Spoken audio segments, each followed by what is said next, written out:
Ball State cruising here in the second half. 11-4 is your third quarter score. That has Ball State in front by 4 at this point. And Amber, you look at how Butler fell to Wright State its last time out. It was in the third quarter. 24-9. Wright State won the third quarter. Butler struggled to shoot it, struggled to defend it. That's really where things hinged, and it's happening again. Butler kept changing their defenses, but it still wasn't enough to overcome the Wright State Raiders, who attacked the basket and got the ball inside. 3 coming out of the timeout. Not there for Langlois, who's gone ice cold. And that's a Butler basketball, last touched by Shelby Murder. Got to find a way to regroup, and you're still in it. So it's not like anything's gotten away from you. Butler has been in situations where it's way down. Trailed UCF by 15 in the third quarter of that game, and then went on a 27-8 run in the fourth quarter.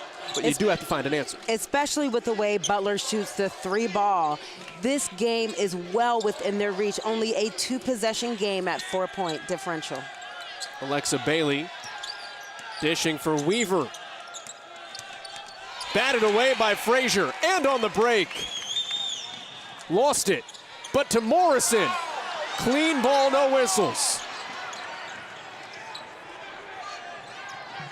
That got physical down low. It did get physical. Smart job right here by Ball State to pull it out, run some clock, and try to get the ball inside.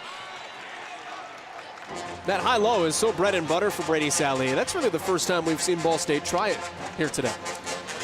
Ball State has struggled with these forward-to-forward passes. The third or fourth turnover we've seen with one forward trying to pass it to the other. But like you said, they've had so much success with that high-low pass in prior games this year. Butler picking up the tempo, working the ball. Weaver. Not a great shooter, and cashes in. That is her first made 3 of the season, and maybe that's what Butler needs. Now it's a 1-point game. Morrison's left open. Fontaine to Murder. Out of bounds off of Murder. And it looks like Schickel took one to the Chicklets.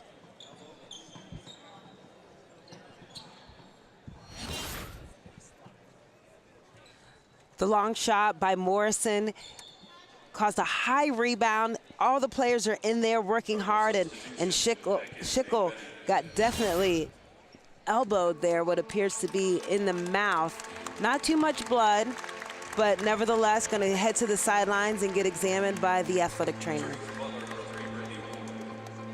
Karen Walls is the athletic trainer for Butler there, helping Schickel off with Damon Bailey. And hopefully Schickel's okay. For the meantime, Butler now just down to 6 players.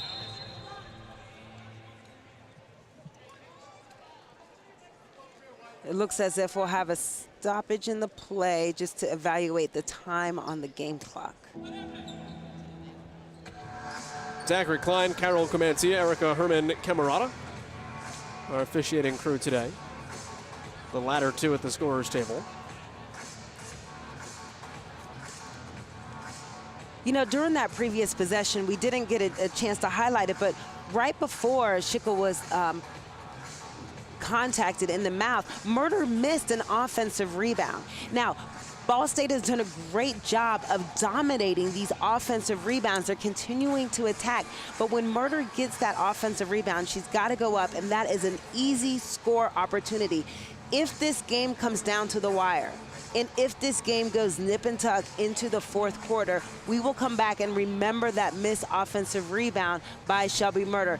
But again, with the way her teammates are scoring, Fontaine with 14, Morrison with 10, hopefully for Ball State's case, the game does not come down that close and we don't remember that possession. They're reviewing the contact there from what it looks like, because you could see Carol Comancia kind of make the hand-to-face motion, the hand-to-mouth motion. So I don't know if they were looking whether or not there was a flagrant that gets addressed or an elbow got thrown.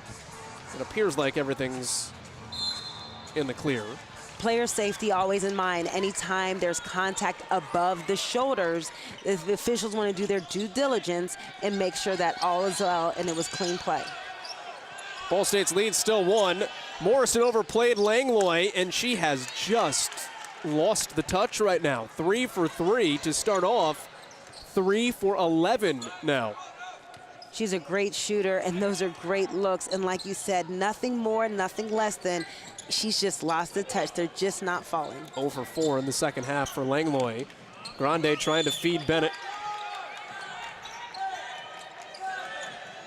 Fontaine missing the 18-footer. That's the one thing you'd like to see Fontaine add to the game, is from about 15 out consistency. She started the game with that short corner jump shot, nailing it down. Bennett hit a short jumper as well, but both of their post players for Ball State need to make sure that that range becomes bread and butter for them. Another try, and Langlois connects. Shooter's creed, Amber Stocks, make till you miss and miss till you make. Morrison, no whistle. Ball State still has possession. Give Langlois credit, though. Confidence not an issue. Fontaine. Bennett lost it, and it'll stay Ball State with a fresh 30. Ball State seems to be lucky to retain possession of that ball right there with 2 rebounders. And we see Langlois on the 3. She is not lacking in confidence, and she shouldn't, because her statistics don't lie. She's a proven shooter time and time again. Again, has scored 32 points in a single game for her career. Has taken now 10 threes in a game 4 times this season for Butler, half of their games, today included. Hit 9 against Georgetown last year, a program record. And has Butler back in front by 2. Now we've got a whistle on the floor. And an arm bar on the Bulldogs' Michelle Weaver. Butler's in a zone. Ball State is smart to continue to attack and not just hope for jumpers to be made against this zone. Attack the zone. There are definitive holes in the Butler defense. Each team now with 3 fouls. Bonus is at 5 with 90 seconds to go third quarter. Trying to get it inside. They go the hard way, and it's stolen. Another high-low misconversion, if you will, by Ball State. They've got to find a way to connect on those high-low passes. Butler has regained the lead, once held by Ball State, 8 points. That's washed away. Langlois on the drive. Wide open 3. Weaver had just hit her first of the season earlier. That's going to stay with Butler. Brittany Ward, in the meantime, is slow to get up.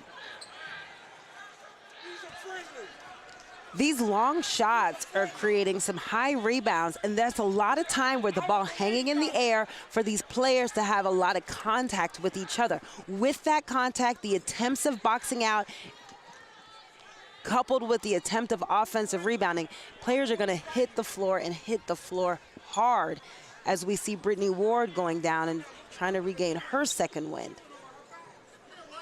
Got to play Brady Sallee charades right now at this point as well.